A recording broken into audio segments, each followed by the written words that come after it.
لله رب العالمين أشهد أن لا إله إلا الله وحده لا شريك له وأشهد أن سيدنا ومولانا محمدا عبده ورسوله أما بعد فأعوذ بالله من الشيطان الرجيم بسم الله الرحمن الرحيم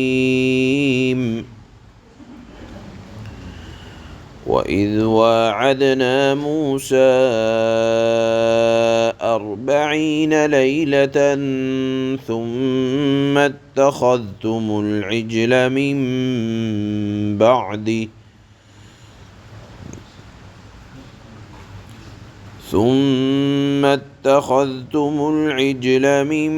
بعده وأنتم ظالمون ثم عفونا عنكم من بعد ذلك لعلكم تشكرون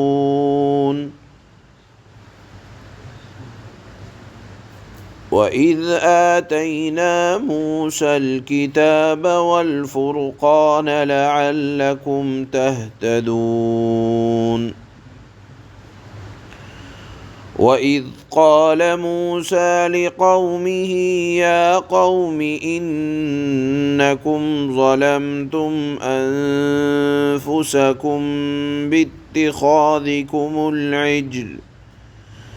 باتخاذكم العجل فتوبوا إلى بارئكم فاقتلوا أنفسكم ذلكم خير لكم عند بارئكم فتاب عليكم إنه هو التواب الرحيم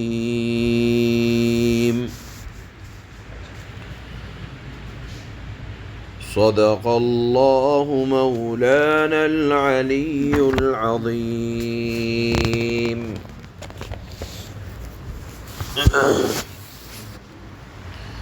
تذکرہ یہ چل رہا ہے اللہ تعالی یہود مدینہ کو اپنے احسانات یاد دلا رہے ہیں، اور اس کا ذکر اس طرح سے شروع ہوا کہ اللہ نے فرعون جو بنی اسرائیل پر ظالم بن کر مسلط ہوا تھا اور ان کے بچوں کو قتل اور ان کی عورتوں سے گھٹیا کام لیا کرتا تھا،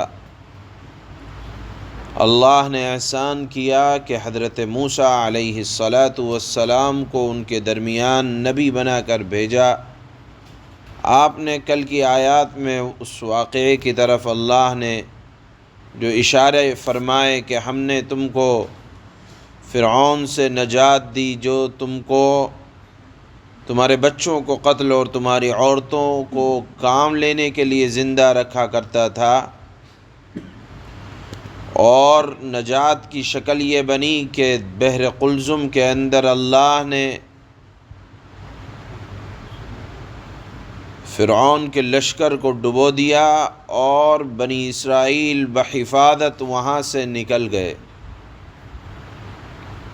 اور یہ تماشا بنی اسرائیل اپنے سامنے دیکھ رہے تھے کہ یہ ڈوب رہے ہیں اور اللہ جو بچانے والا ہے وہ بنی اسرائیل کو کس طرح سے بچا رہا ہے۔ اس کے بعد جب یہ بنی اسرائیل وادی تیہ میں آگے پہنچے، بحر قلزم کو پار کیا، حضرت موسیٰ علیہ السلام کو حکم ہوا کہ آپ کوہ طور پر 40 دن کے لیے تشریف لائیں۔ پہلی دفعہ میں حکم یہ تھا کہ آپ 1 مہینے کے لیے آئیں، اور جب 40 راتیں مکمل ہو گئیں تو 10 دن اور گزارنے کا حکم دیا گیا۔ اس طرح مکمل 40 دن جب ہو گئے، 40 دن کی عبادت کے لیے کوہ طور پر تشریف لائیں۔ وہاں مقصد یہ تھا کہ 40 دن کے بعد کتاب توریت عطا فرمائیں گے اللہ۔ حضرت موسیٰ علیہ السلام کوہ طور پر تشریف لے گئے۔ ادھر قوم میں ایک بدبخت آدمی تھا جس کا نام تھا سامری۔ اس نے قوم کے لوگوں کو بہکایا اور کہا کہ موسیٰ چلے گئے، اور یہ کہا کہ وہ قتل ہو گئے یا ان کا انتقال ہو گیا، اور تمہارے لیے خدا کی ضرورت ہے جس کی بندگی لازمی ہے۔ اور جس وقت یہ باتیں کہہ رہا تھا اس نے ایک تجویز اس کے ذہن میں یہ آئی، کہا کہ تم اپنے تمہارے پاس جو زیورات ہیں وہ لا کر مجھے دو۔ اس نے ان تمام زیورات کو بنی اسرائیل سے لے کر آگ میں پکایا، اور جس وقت بحر قلزم میں بنی اسرائیل ڈوب رہے تھے اور بنی اسرائیل کو بچایا جا رہا تھا اور آل فرعون کو ڈبویا جا رہا تھا، حضرت جبرائیل علیہ السلام بنی اسرائیل کی مدد کے لیے آئے تھے۔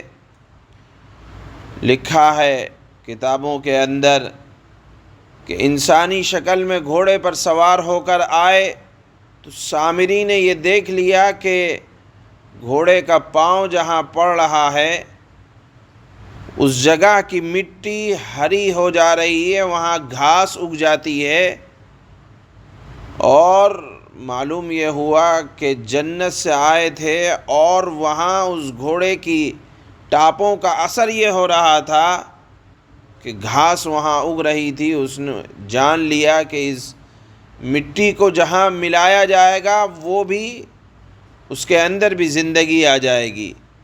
سامری نے اس ٹاپ کے نیچے سے یا حضرت جبرائیل علیہ السلام کی گھوڑے کا پاؤں جہاں پڑ رہا تھا وہاں سے مٹی کو اٹھا لیا تھا، اور اب اس مٹی کا استعمال یہ کیا کہ جب زیورات کو ڈھال کر ایک جانور نما شکل دی تو اس کے اندر اس مٹی کے کچھ اثرات کو ملا دیا۔ اب وہ ملانا تھا تو اس میں عجیب سی آواز آنے لگی، وہ آواز انتہائی بدنما۔ سامری کو موقع مل گیا کہ موسیٰ نہیں ہے، قوم کو بہکا دو، اور اپنی سرداری چاہتا تھا، لہذا کہنے لگا یہی تمہارا خدا ہے، یہی تمہارا معبود ہے، اس کی عبادت کرو۔ چنانچہ بیل نما ایک جانور بنا کر اس میں سے آواز نکلنے لگی۔ قوم نے اس کو اپنا معبود سمجھ لیا۔ بنی اسرائیل میں اس وقت حضرت ہارون بھی ہیں، انہوں نے سمجھایا، لیکن بنی اسرائیل ان کے قتل کے در پہ ہو گئے۔ بالآخر حضرت ہارون علیہ السلام اور ان کی معیت، ان کے ساتھ میں چند بنی اسرائیل الگ ہو گئے۔ بالآخر جب 40 دن کے بعد حضرت موسیٰ علیہ السلام تشریف لائے، دیکھا قوم کی حالت ہے، ایک بچڑے کو اپنا معبود بنا رکھا ہے، ناراض ہوئے، مواخذہ کیا۔ حضرت ہارون علیہ السلام سے بھی ناراضگی کا اظہار کیا۔ مفصل واقعہ سورہ طٰہٰ کے اندر ہے کہ گریبان بھی پکڑ لیا، زور سے دبایا، حتیٰ کہ داڑھی تک پکڑ لی۔ حضرت موسیٰ علیہ السلام کو فطری طور پر غصہ آیا۔ بالآخر اللہ نے توبہ کی ان کی شکل یہ بیان فرمائی یہاں آیت میں کہ تم میں سے جنہوں نے بچھڑے کو معبود نہیں بنایا تھا، یعنی جو حضرت ہارون علیہ السلام کے ساتھ تھے، حضرت موسیٰ علیہ السلام کے کوہ طور پہ جانے کے بعد جو سچے مسلمان تھے وہ قتل کریں گے، اور مقتول کون ہوگا؟ جنہوں نے بچھڑے کو معبود بنایا تھا۔ اللہ نے فرمایا فَاقْتُلُوا أَنفُسَكُمْ، تمہاری توبہ کی شکل یہ ہے کہ تم آپس میں ایک دوسرے کو قتل کرو گے۔ ذَلِكُمْ خَيْرٌ لَكُمْ عِنْدَ بَارِئِكُمْ، تمہارے خالق کے نزدیک یہی تمہارے حق میں بہتر ہے۔ فتاب علیکم، اسی طرح اللہ نے تمہاری توبہ قبول کی۔ تو توبہ کی یہ شکل بنی اسرائیل میں آپ دیکھیں کہ اتنی مشکل کہ قتل کیا جائے گا جنہوں نے شرک کیا ہے، بہرحال مقتول ہوئے جنہوں نے شرک کیا تھا، اور جنہوں نے شرک نہیں کیا تھا وہ یعنی مارنے والے بن رہے تھے۔ یہ توبہ کی شکل بیان فرمائی۔ اور سامری کا علاج یہ ہوا کہ اللہ نے اس کو کوڑھ کا مرض دے دیا۔ وہ کہتا تھا ان تقول لا مساس، مجھے مت چھوؤ، جو چھوئے گا وہ بیمار ہو جائے گا۔ بہرحال اللہ نے اس بدبخت کا سب کے سامنے راز کو فاش بھی کیا، اور اس کے اندر بیماری کوڑھ کی آئی۔ یہ بھی سورہ طٰہٰ اور سورہ اعراف کے اندر اس مضمون کو اللہ نے بہت وضاحت کے ساتھ بیان فرمایا ہے۔ بہرحال چونکہ یہاں سورہ بقرہ کی ان آیات کا مضمون یہ ہے کہ بنی اسرائیلیوں پر اللہ کے احسانات کیا تھے، اور ان کی طرف سے ان احسانات کے مقابلے میں اللہ کی نافرمانیاں کس قدر عروج پر تھیں، کہ اللہ نے تو ان کو نجات دی فرعون جیسے ظالم سے، جس نے ہزاروں بچوں کا، بنی اسرائیلیوں کے چھوٹے چھوٹے معصوم بچوں کا قاتل تھا، اس سے نجات دی، سمندر کو راستہ بنایا۔ ہونا تو یہ چاہیے تھا کہ ساری زندگی اطاعت میں گزار دیتے، لیکن جیسے ہی حضرت موسیٰ علیہ السلام 40 دن کے لیے کوہ طور پر تشریف لے گئے، طبیعت میں بگاڑ آ گیا ان کی، اور بچھڑے کو معبود بنا لیا۔ اللہ نے توبہ نازل فرمائی تو اس میں حکم یہ دیا کہ آپ ایک دوسرے کو، آپ کے قوم کے لوگ اے موسیٰ علیہ السلام آپس میں قتل کریں گے۔ بہرحال آپ دیکھیں امت محمدیہ علی صاحبہ الصلاۃ والسلام کا معاملہ اللہ کے ہاں کس قدر رحم والا ہے، کہ ہم شرک بھی اگر العیاذ باللہ کر لیں، اللہ فرماتے ہیں چپکے سے توبہ کر لو، توبہ قبول کر لوں گا۔ لیکن بنی اسرائیل کا آپ دیکھیں کہ شرک کیا تھا تو حکم ہو رہا ہے کہ آپس میں ایک دوسرے کو قتل کرو، یہی تمہاری توبہ ہے، اور اسی طرح توبہ قبول ہو سکتی ہے۔ لیکن امت محمدیہ کا معاملہ اس کے برعکس ہے۔ بہرحال بنی اسرائیلیوں کے احسانات کو اللہ نے جو فرمائے ان کے اوپر اس کو یاد دلایا جا رہا ہے، اور ان کی طرف سے کس قدر احسانات کے مقابلے میں نافرمانی تھی، ان واقعات کو اللہ پاک سورہ بقرہ کے اس حصے میں بیان فرما رہے ہیں۔ اللہ فرماتے ہیں وَإِذْ وَاعَدْنَا مُوسَىٰ 40 لَيْلَةً ثُمَّ اتَّخَذْتُمُ الْعِجْلَ مِن بَعْدِهِ وَأَنْتُمْ ظَالِمُونَ۔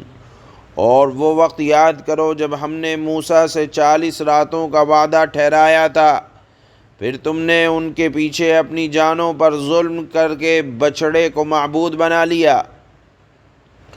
ثم عفونا عنكم من بعد ذلك لعلكم تشكرون۔